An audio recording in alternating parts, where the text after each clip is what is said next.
Hey, Robert Garon here. A little change of scenery from my normal studio that I film in, which is actually right back there.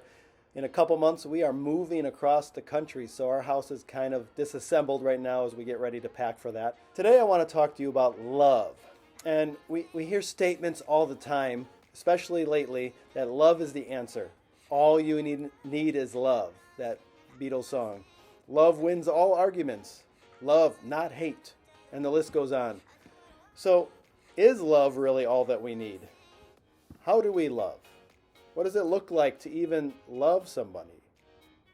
Is love a feeling? Jesus said, "By this everyone will know that you are my disciples, if you love one another." John 13:35. What did Jesus mean by that? If you love one another. What does that look like in practice? Dr. Gary Chapman wrote a book called The 5 Love Languages.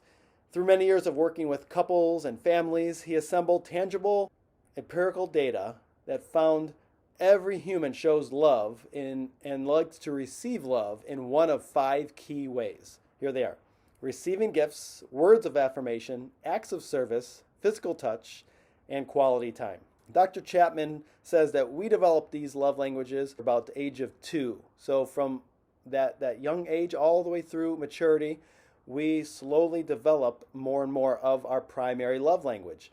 We might have several love languages, but we always have one primary love language that just supersedes all the rest. In a future video, I'll be expounding a little bit more intensely on each one, but for today, I wanted to give you an extensive idea of what they are. You can take a short quiz on Dr. Chapman's website, and I will link to it in the video description.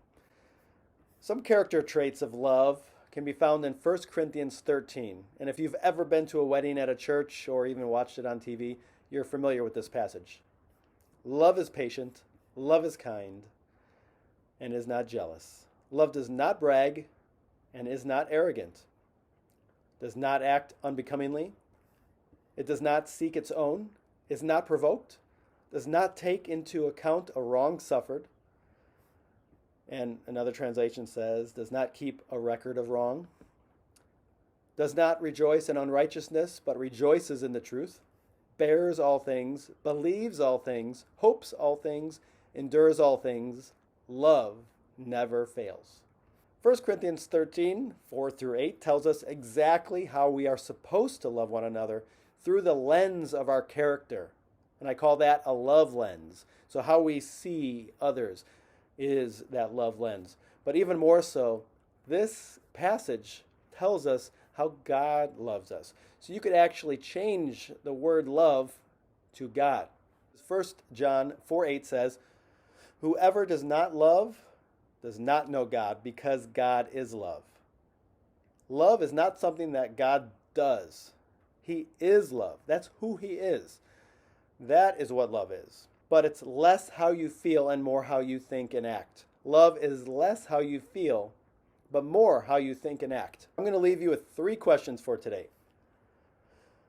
How do you want or prefer to receive love? If you're unsure, consider taking Dr. Chapman's quiz. Again, I'll link to it in the description. Number 2, how can you show love to someone in a way that they know you are loving them? How can you show love to someone in a way that they know you're loving them? And number 3, when people look at you, think about you, consider your reputation, do they perceive you as a loving person? Now, this is something I myself am still working on. I have not arrived, and just by asking this question doesn't mean that I have. Even earlier today, I had a moment where I didn't show love to my son in a conversation, and we escalated, but later we made it right to one another. So I'm still learning. I'm still trying to get better at this and have a better sense of my love lens. But what about you? Maybe you had a moment lately where you could have been more loving. So let's continue to ask ourselves these questions and make sure that others know that we love them. Because this is what Jesus wants of His disciples, so that the world will know that we belong to Him. Have an awesome day.